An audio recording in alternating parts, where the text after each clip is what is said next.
Presentata ieri ad Agrigento la candidatura di Giorgia Iacolino, oggi consigliere comunale, e l'onorevole Giuseppe Milazzo, capogruppo di Forza Italia alla Regione Siciliana, in vista delle prossime elezioni europee. Un accordo politico che sancisce il rientro della componente politica che fa capo all'ex parlamentare europeo Salvatore Iacolino con tutto il suo movimento Pensiero Libero nel partito di Forza Italia, accordo siglato direttamente con Berlusconi e il numero uno del partito in Sicilia, onorevole Gianfranco Miccichè, attuale presidente dell'Assemblea regionale siciliana.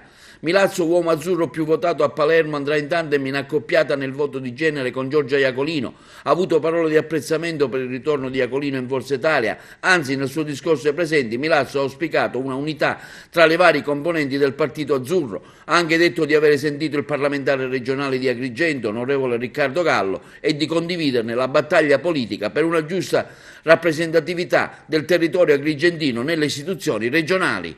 Innanzitutto grazie al Presidente Berlusconi, all'onorevole Miccichè e all'onorevole Milazzo che mi hanno chiesto di scendere in campo per queste elezioni europee che si terranno il 26 maggio 2019. Oltre ad essere consigliere comunale e Presidente di Commissione sono una giovane professionista che oltre ad affermarsi in campo professionale vuole affermarsi e fare bene in politica. Rappresento un gruppo coeso e formidabile, devo dire.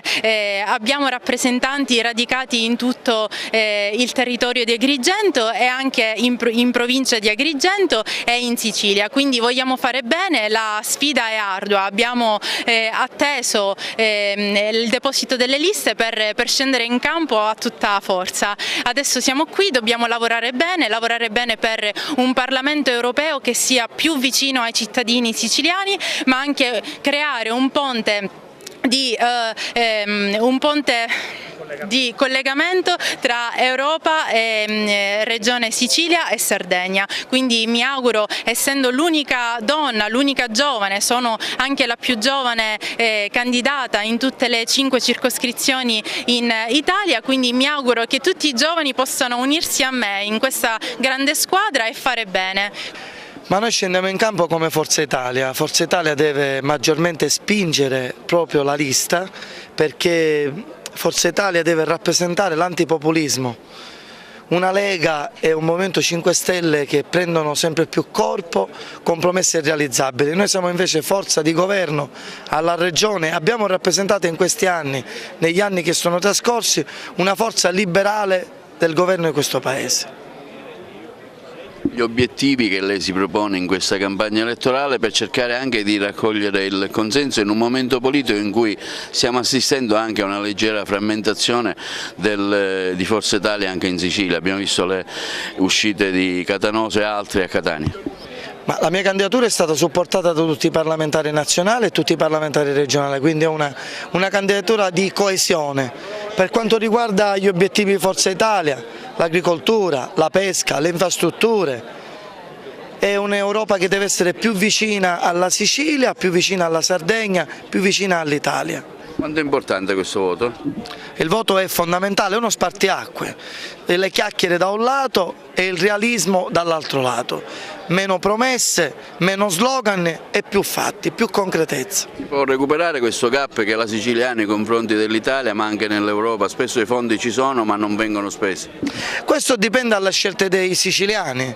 I siciliani devono rendersi conto che il voto che andremo ad esprimere sarà un voto di identità, proprio bisogna scegliere i candidati che hanno a cuore la Sicilia e non partiti che poi si prenderanno i voti e se li porteranno altrove per rappresentare ben altri interessi. Pensiero Libero decide di candidare Giorgia Iacolino, una candidatura sicuramente interessante per la nostra provincia? Sì, è una candidatura giovane, è una candidatura competitiva, è una candidatura che dà un valore aggiunto alla nostra provincia, poi soprattutto nella lista di Forza Italia e del centrodestra. Tanti amici stasera qui stanno dimostrando che sono d'accordo tutti con questa candidatura di Giorgia e sono venuti qui a sostenerla soprattutto perché il nostro territorio possa avere una rappresentante importante, giovane e una figura di spessore, e Giorgia lo è, non è solo bella, è anche molto brava e intelligente e sicuramente saprà dare spazio e importanza, quell'importanza e quello spazio che Agrigento merita non solo in Sicilia, non solo in Italia ma anche in Europa. Il sostegno intanto perché la candidatura di Giuseppe Milazzo rappresenta sicuramente una novità per il partito di Forza Italia, perché Giuseppe, per chi lo conosce, intanto è un campione di voti, io direi, a Palermo, ma rappresenta soprattutto il volto giovane, il volto vero e concreto della nuova Forza Italia. Giorgia perché comunque la conosciamo, oltre ad essere consigliere comunale e sullo scenario politico oramai da qualche anno, ha dimostrato di essere competente, di affrontare le varie tematiche con una particolare propositività, e perché non dirlo. Speriamo che Forza Italia finalmente dia spazio a volti nuovi e soprattutto sulla scena politica reciti un ruolo diverso rispetto magari a quello che è successo fino a qualche tempo fa.